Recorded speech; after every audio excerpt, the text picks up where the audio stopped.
যাব রাজা কংসের কাছে, লয়ে যাব রাজা কংসের কাছে, লয়ে যাব রাজা কংসের কাছে, লয়ে যাব রাজা কংসের কাছে। গুনে গুনে বিধি দানি করেছে, গুনে বিধি দানি করেছে। তোমার বাঁশি কেড়ে যমুনার জলে ভাসিয়ে দেবো, তোমাকে কংস রাজার কাছে ধরে নিয়ে যাবো। পথ ছাড়ো।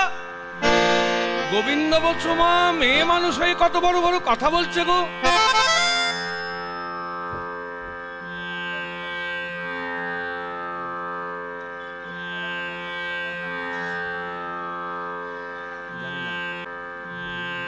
একে তো আসবে দেরি করে, আর এসে এখানে গোলমাল করবে।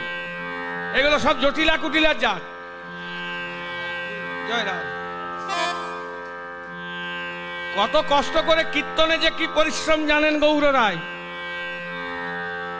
একমাত্র মহাপ্রভু জানে। এত সোজা জিনিস নয়, একটু মনোনিবেশ করুন। আমি প্রথম থেকে ওই একই কথা বলছি। তা বলছে তোমার কি গুণ আছে? গোবিন্দ বলছে কি গুণ নাই? হ্যাঁ তোমার সব গুণ আছে। রূপেতে ভ্রমরা, গুণে ননিচরা। রূপটা ভ্রমরার মতো কালো, আর গুণটা চুরি করা গুণ। চুরি করা গুণ হয়? চুরি করা গুণ হয় না দোষ হয় বলে?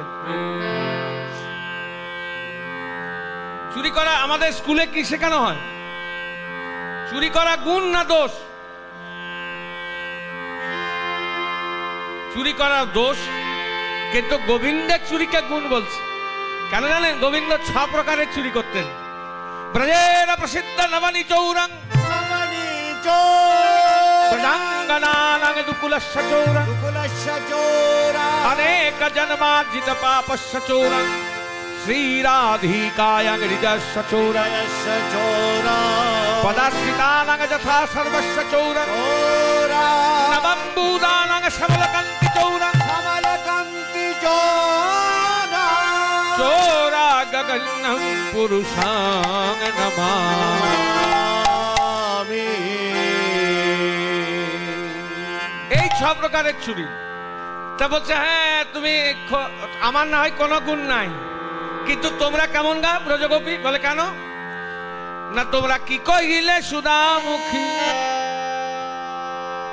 গোবিন্দ বলছে যদি পথ না ছাড়ি, বাঁশি কেড়ে যমুনার জলে ভাসিয়ে দেবে, আর আমাকে কংস রাজার কাছে ধরে নিয়ে যাবে। যদি পথ না ছাড়ি, কি দরকার ছিল এখানে এসে বসবার? ওইখানে বসতে হতো। যদি কাউকে ওখানে ছেড়ে এসছেন তো ওইখানে বসতে হতো। কি কহিলে সুধামুখী, আমি না হয় গোঠে ধেনু রাখি, পুরুষের সকলি সভা পাই গো।